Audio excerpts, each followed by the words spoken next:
Hello foodie मु पूजा आपन को स्वागत करछि मो यूट्यूब चैनल हेलो फूडी को।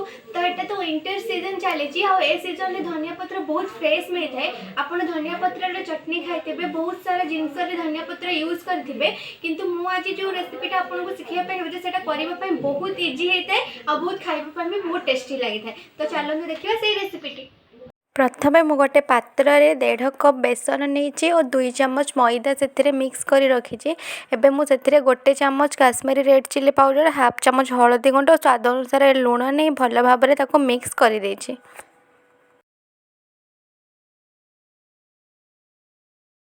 एथिरे मु अल्प पानी दे भल भाव मिक्स करी। मन रखिए एथिरे डायरेक्ट बहुत सारा पानी पकई दे मिक्स करबेनी, प्रथम रु ही अल्प अल्प पानी दे भल भाव मिक्स करेंगे।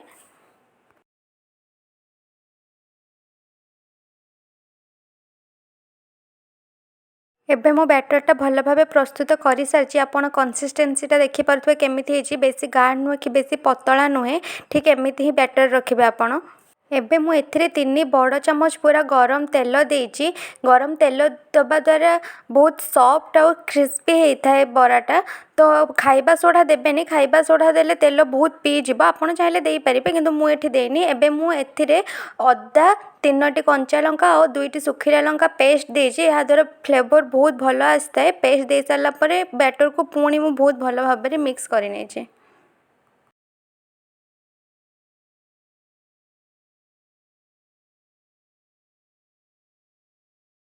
एबे मु एटी 300 ग्राम धनिया पत्र को भल भाव में धोईकी छाणिकी नहीं। आपण भी परिष्कार करिकी धोइबे।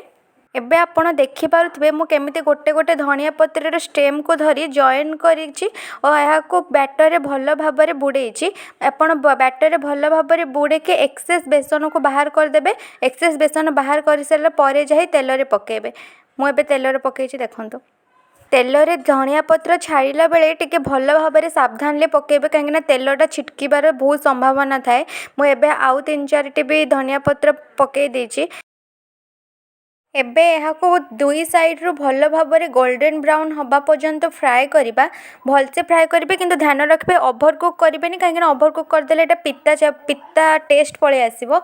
एपटे मु चाहा भी बसई, चाहा सहित ये पकुड़ी खाइबा बहुत भल लगी थाए, से मु चाहा भी बसई। तो एबे पकुड़ी हो गलानी। एबे मु गोटे जगार काढ़ी दउछि। यहाँ सबू पकुड़ी छाणी सारा पर किसी बेसन बड़ी जाइए, मु गोटा कंचा लंका को मझीरे स्लीट करी गोटा गोटा छाणुची। कहीं पकुड़ी सहित राग कंचा लंका खाइले भी बहुत भल टेस्ट दे थाए। तो से छाणी दउछि, बेसन पड़ी जाइथिला। एबे सब पकुड़ी पर रेडी हो सारी। मुझे गोटे प्लेट रे सब पकुड़ी सर्व करछि। मु बेसन बरा भी 2टा छाणी देछि कारण बेसन बड़ी जाइथिला। तो आपण माने देखि पारथुबे केते सुंदर हेछि पकुड़ी। आपण माने देखिले सुंदर रेसिपीटी आपण मानको केमिति लागिला निश्चय कमेंट करी जणांतु। जदि भल लागिथिबो तो लाइक बटन ऊपर क्लिक करंतु। जदि भल न लागिथिबो तो डिसलाइक ऊपर क्लिक करिवेनी। तो आपण सब्सक्राइब भी कर दियंतु मो चैनल को। साइड रे थिबा बेल आइकन भी दबे ताको ग्रे कर दियंतु। आ शेयर करिया को भूलंतु नाही। Thank you for watching.